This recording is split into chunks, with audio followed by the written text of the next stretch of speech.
항상 새로운 모험을 꿈꾸는 밀짚모자 일당. 그중 저격수 우솝은 어떤 능력을 가지고 있을까요? 그리고 그는 어떤 과거를 가지고 있을까요?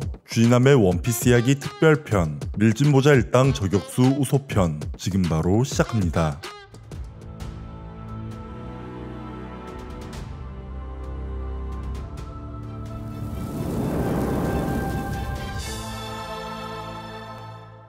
나이 19세, 키 176cm, 본명 우솝, 통칭 갓. 우솝은 아버지 야솝을 쏙 빼닮은 외모를 하고 있으며 아버지처럼 입술이 두껍고 머리카락이 곱슬입니다. 그리고 피노키오가 떠오르는 긴 코는 어머니 반기나를 닮은 것이라고 합니다.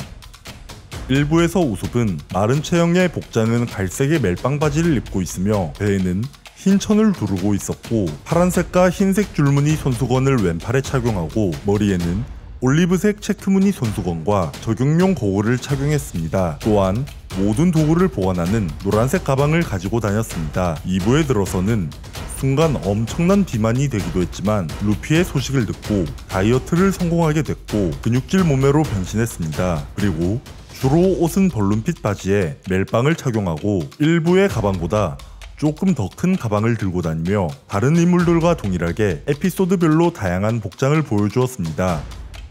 우솝은 손재주가 좋아 프랑키가 일당에 들어오기 전에는 조선공 역할을 했을 정도로 재주가 좋은 편입니다. 하지만 아무리 손재주가 좋아도 우솝은 저격수지 조선공이 아니라서 판자로 메리오를 누덕누덕 끼운 것에 가까웠고 프랑키가 바다열차에서 말하기를 망치질 기본도 안 돼 있구만. 그래도 프랑키 역시 기술력을 요하는 일이 생기면 우솝에게 도움을 청합니다. 그리고 사실상 프랑키의 기술자 동지라고 알 수 있습니다. 실제로 두 사람의 공방은 사우전드 소니오 지하에 나란히 있고 남해의 무기 퍼펙트 소더리 크리마테트는 두 사람의 합작품입니다.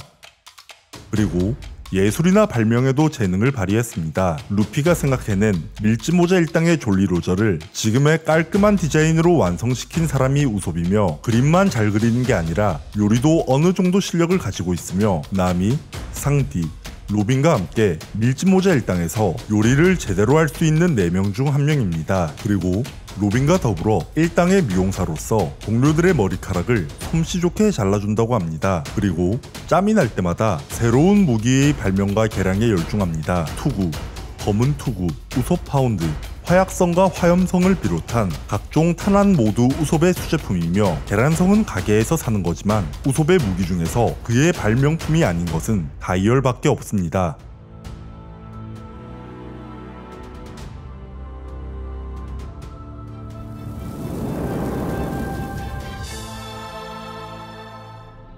우솝은 과거 이스트블루 실온 마을에서 아버지 야솝과 어머니 반기나 밑에서 태어났습니다. 마을에서 이름난 명사수였던 야솝은 어느 날 해적이 되기 위해서 샹크스를 따라 여행을 떠났고 우솝은 어머니 반기나 밑에서 자랐습니다. 이후 반기나는 병으로 일찍 죽었고 우솝은 홀로 자랐습니다. 하지만 특유의 낙천적인 성격으로 어두워지지 않고 어머니의 사후, 동네 꼬마 애들인 홍당무, 피망, 양파와 함께 우솝 해적단을 결성해서 마을에서 알아주는 말썽꾸러기로 자랐습니다. 그리고 병약한 부잣집 소녀이자 자신과 같은 아픔을 공유하는 즉 부모의 부재가 있는 카야와 친해지게 됩니다.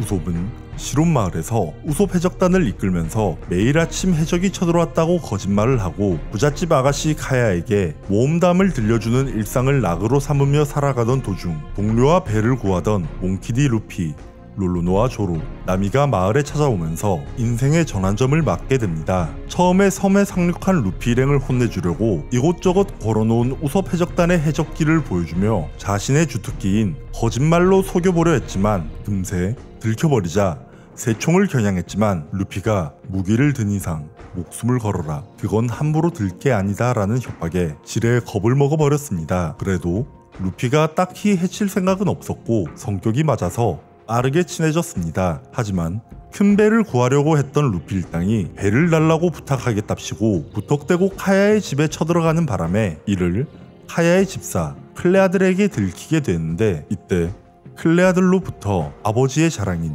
해적의 긍지를 모욕당하면서 분노한 나머지 클레아들에게 주먹을 날리지만 이로 인해 카야에게 실망감만 안겨주고 초라하게 저택을 나와야 했습니다. 하지만 뒤따라온 루피가 혹시 아버지 이름이 야소비야? 라고 물어보자 아버지를 어디서 보았는지 물었다가 빨간머리 해적단과 있다는 소식을 듣게 되면서 대해적 샹크스와 함께 바다를 누비는 아버지를 자랑스러워하며 마음에 품게 됩니다. 그런데 이때 둘은 마을을 떠돌던 장고라는 수상해 보이는 남자가 클레아들과 대화하고 있는 걸 엿듣게 되면서 클레아들의 정체가 쿠로네코 해적단의 선장 캡틴 크로였음을 알게 되고 경악하게 됩니다.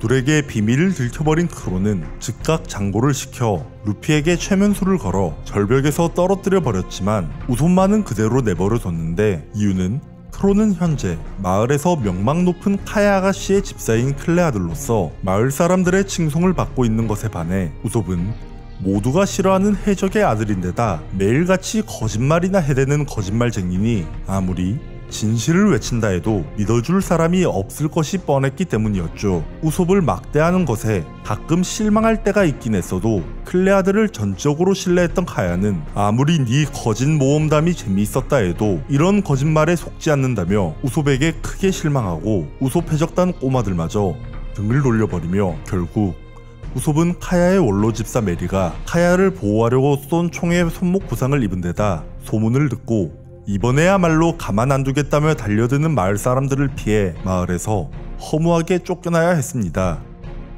하지만 루피는 고무인간이라 절벽에서 멀쩡히 돌아왔고 마을에서 벌어진 소란을 듣고 우솝에게 무슨 일이 벌어졌다고 눈치챈 나미 조로와 합류해서 사정을 물어보고 우솝은 해적단이 무서워 다리를 후들거리는 와중에도 자신이 자란 마을과 카야를 반드시 지키고 싶다며 포부를 내보였습니다. 이에 밀짚모자 일당은 마을을 지키기 위해서 우솝에게 가세했습니다. 일당은 쿠로네코 해적단의 공격을 조기에 저지하기 위해서 예상 상륙 지점에서 기름을 부어놓고 전날 밤부터 대기했지만 아침 해가 떴음에도 어째선지 해적단은 오지 않았습니다. 그제서야 우솝은 상륙 지점과 매우 똑같은 곳인 북쪽 해변이 있었던 걸 뒤늦게 깨닫고 쿠로네코 해적단이 그곳에 닷을 내렸음을 눈치채게 됩니다. 곧장 뛰어가면 3분 내로 도착할 거리였지만 루피가 북쪽이라는 말만 듣고 무턱대고 뛰어간 데다 조로가 나미를 도와주던 와중에 미끌미끌한 기름을 잔뜩 바른 비탈길 위에 넘어지는 바람에 최대 전력 둘이 전부 무용지물이 되고 최약자인 나미만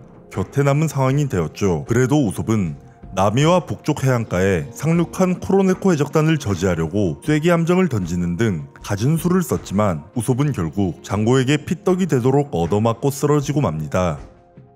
다행히 뒤늦게나마 조로와 루피가 합류한 덕에 졸개들을 처리하며 겨우 한숨을 돌렸지만 장고의 최면술에 루피가 그대로 당해 잠들어버린 데다 조로는 쿠로네코 해적단의 최고 간부 고양이 형제에게 검을 빼앗기고 당시 취약점인 1도류로만 싸우느라 고전하게 됩니다. 우솝은 장고에게 얻어터진 여파로 일어나지 못하는 상태에서 설상가상 해적단이 쳐들어오지 않은 것에 이상함을 느낀 크로가 직접 등판해버리고 그 사이 크로에게 당해 쓰러진 메리로부터 모든 진실을 알아버린 카야가 죽음을 불사하고 직접 나타나 크로를 말리려다 되려 크로에게 죽을 위기에 처하며 또다시 사면초가의 상황에 몰립니다. 하지만 조로가 나미의 도움으로 검을 되찾아 고양이 형제를 쓰러뜨리고 뒤이어 나미가 부상도 불사하고 루피를 깨운 덕에 크로를 상대할 수 있게 되며 우솝의 이상행동에 대해 알아보려고 왔다 사태를 파악한 우솝 해적단 아이들이 카야를 대피시킨 덕에 위기를 넘기게 됩니다. 루피가 크로를 상대하는 사이 우솝은 카야를 죽이려 뒤쫓는 장고를 막기 위해서 조로의 등에 엎여 숲의 지리를 알려주고 반발의 차로 우솝 해적단을 떨쳐내고 카야를 죽이기 직전이었던 장고에게 화약성을 적중시키며 카야를 구하는 데 성공합니다. 그 사이 루피도 크로를 박살내며 쿠로네코 해적단을 쫓아내준 덕분에 우솝은 마을의 평화를 지켜낼 수 있었습니다. 하지만 우솝은 활약상을 알려 오해를 풀자는 카야와 해적단의 아이들의 권유에도 불구하고 진짜 해적이 나타났다는 사실로 마을의 평화를 깨고 싶지는 않다며 마을 사람들에게 이 일을 알리지 말아달라고 부탁합니다. 그리고 이번 일을 계기로 바다에 나가 진정한 해적이 되겠다고 결심하고서 우솝 해적단 아이들의 꿈을 빌어주며 이때 마침 밀짚모자 일당이 카야에게 배를 받은 걸 보고 밀짚모자 일당에게도 무탈을 빌어주려 했지만 루피의 권유로 밀짚모자 일당에 가입하여 저격수가 됨으로써 카야와 작별 인사를 나누고 바다로 나가게 됩니다.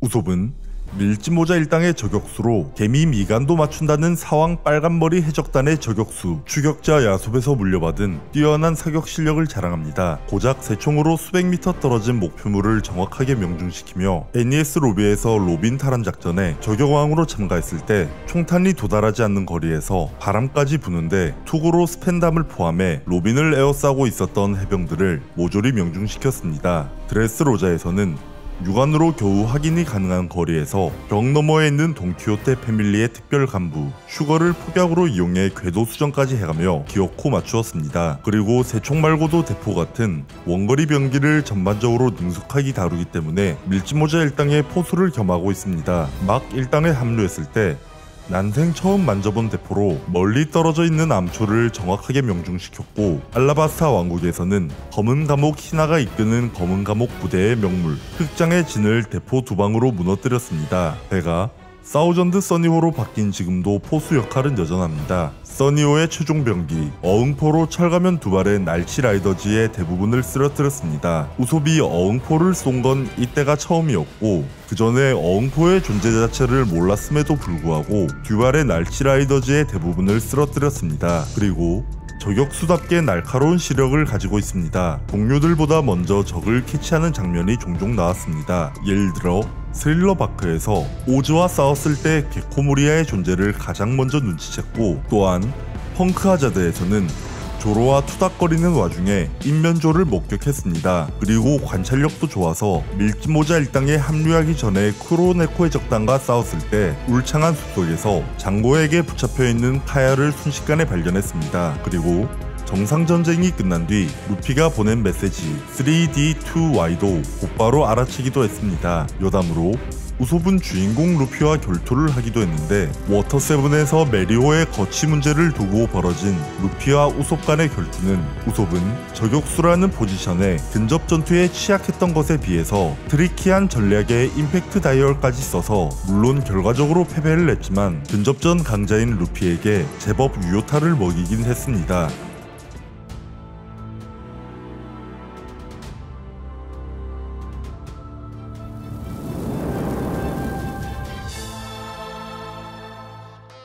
우솝의 트레이드 마크는 허풍쟁이이자 거짓말쟁이입니다. 병으로 쓰러진 어머니 반기나의 기운을 복돋으려고 아버지가 탄 해적선이 왔다고 거짓말을 한 것을 계기로 일상적으로 허풍을 떨게 되었습니다. 그리고 시론마을 사람들을 즐겁게 하기 위해서 계속 허풍을 떨다 보니 어느새 마을 최고의 거짓말쟁이가 되어 있었습니다. 어머니가 죽고 나서 매일 이른 아침 양치기 소년처럼 해적이 나타났다 라는 거짓말을 했습니다. 다른 사람들에게는 따분한 깡촌에 자극이라는 바람을 불어넣기 위한 행동이라고 말하였으나, 사실은 아버지가 탄 해적선이 언젠가 자신을 데리러 해안에 나타나지 않을까 하는 소망이 담긴 거짓말이었습니다. 그리고 등지 높은 용감한 바다의 전사를 꿈꾸는 만큼 다른 사람에게 상처를 줄 만한 악질적인 거짓말은 하지 않았습니다. 그러나 우솝이 한 거짓말이 가장 놀라운 것은 이는 현실이 되어가고 있다는 것입니다.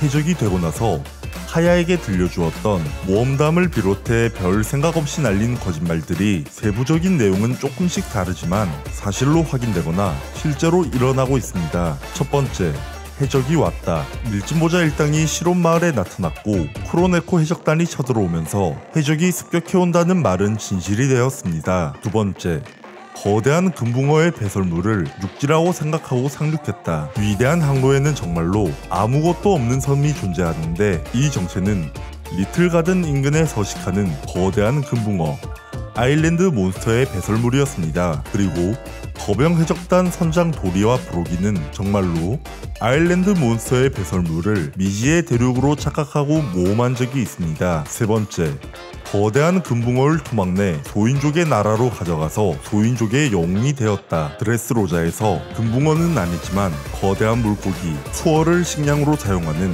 소인족 폰타타족이 등장했습니다. 그리고 폰타타족은 돈키호테 패밀리 특별 간부 슈거를 무찌른 우솝을 정말로 히어로라고 생각하며 오죽하면 폰타타 해적단의 해적선이 우소랜드 호이며 손수상이 우솝의 얼굴입니다. 네 번째, 케로베로스다. 드래곤이다. 어렸을 때 동네 개와 조그만한 도마뱀을 보고 한 말이었으나 스릴러 바크에서 케로베로스, 펑크하자드, 와노쿠니에서 드래곤과 조우했습니다. 5번째, 카야의 저택 안으로 전설의 두더지가 들어가는 걸 봤다. 단기 집중 표지 연재, 게다치의 아차 청해 라이프에서 전설의 흑반장이라고 불리는 영물 두더지가 등장했습니다. 6번째, 3천만 베리의 현상금은 사실 루피가 아니라 내 뒤통수에 걸린 것이다.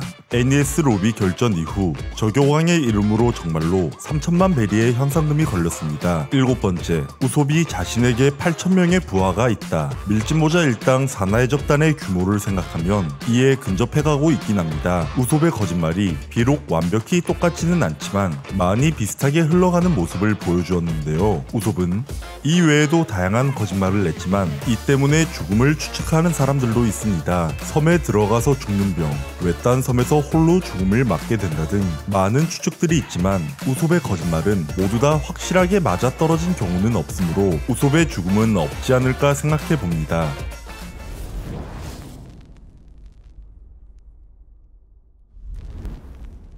원피스의 거짓말쟁이 저격수 우솝. 우솝이 과연 목숨을 잃을 것인지 아니면 거짓말보다 더 대단하고 새로운 이야기를 가지고 카야에게 재밌는 이야기를 가져다 줄까요? 긴 영상 시청 감사드리고 저는 간디 채널의 주남이었습니다. 감사합니다.